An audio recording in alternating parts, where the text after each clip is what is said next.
The संकेत live में मैं तमन्ना। मोदी सरकार को सख्त संदेश के बाद अब गोरखपुर में भागवत और योगी की बैठक अहम मानी जा रही है। एक बयान बहुत पहले आया था, नड्डा जी ने कहा था कि अटल बिहारी वाजपेयी के समय में बीजेपी पार्टी बहुत कमजोर थी, तो उस समय हमें आरएसएस की जरूरत थी, लेकिन अब हमारी पार्टी बहुत मजबूत हो गई है, सक्षम है, इसलिए हमें अब आरएसएस की जरूरत नहीं है। संघ का बीजेपी को संदेश, चुनाव नतीजों के बाद आरएसएस ने क्यों बदले तेवर? क्या संघ और बीजेपी में सब कुछ ठीक ठाक नहीं चल रहा है? जिस तरह से हाल ही में आरएसएस की ओर से कुछ बयान आए, उसे लेकर सियासी पारा चढ़ा हुआ है।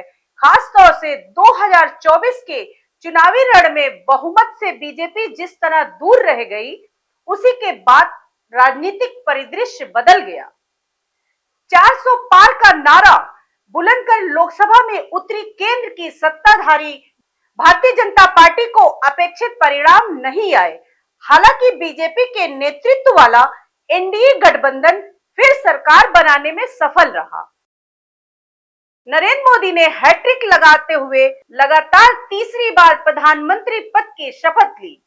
इसी बीच आरएसएस की ओर से कुछ ऐसे बयान आए जिस पर सवाल उठे कि क्या संघ और बीजेपी में सब कुछ ठीक ठाक है। ये चर्चा इसलिए शुरू हुई क्योंकि आरएसएस नेता इंद्रेश कुमार ने बिना नाम लिए बीजेपी पर निशाना साधा। उन्होंने कहा कि भगवान राम की भक्ति करने वाली पार्टी अहंकारी हो गई है, इसलिए 241 पर सिमट गई। इस चुनाव में बीजेपी का अहंकार ध्वस्त हो गया।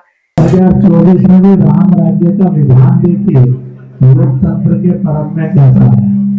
जिन्होंने राम की भक्ति की और धीरे धीरे अहंकार आ गया, उस पार्टी को सबसे बड़ी पार्टी घोषित कर दिया और उसका और जो पूरा उसको मत मिलना चाहिए, जो शक्ति मिलनी चाहिए, वो भगवान ने अहंकार के कारण दिया। जिन्होंने राम का विरोध किया, उनमें से किसी को भी शक्ति नहीं दी, सब मिलकर भी नंबर 1 इन्होंने नंबर 2 पर खड़े कर दिए। इसलिए प्रभु का न्याय बड़ा विचित्र नहीं है, बड़ा सत्य है, बड़ा आनंददायक है। इसलिए जिस पार्टी ने भक्ति की, अहंकार आया, उसको 241 पर रोक दिया, पर सबसे बड़ी बना दी। जैसे ही ये कमेंट आया तो सियासी गलियारों में बीजेपी आरएसएस में मतभेद की अटकलें तेज हो गई। इससे पहले राष्ट्रीय स्वयंसेवक संघ के संघ संचालक मोहन भागवत ने कुछ ऐसी टिप्पणी की थी जिससे लगा कि वो भी लोकसभा चुनाव में बीजेपी के प्रदर्शन से कुछ खफा हैं।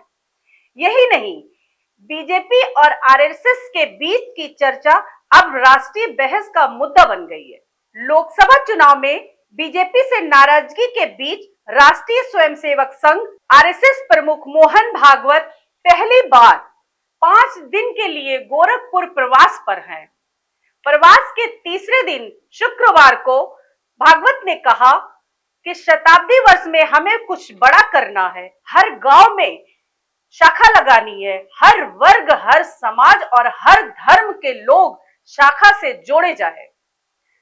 संघ प्रमुख भागवत ने स्वयं सेवकों से कहा कि 2025 तक ऐसा कोई गांव न बचे जहां आरएसएस न हो, यानी 2027 में होने वाले विधानसभा चुनाव से पहले भागवत संघ को और मजबूत करने का रास्ता दिखा रहे हैं।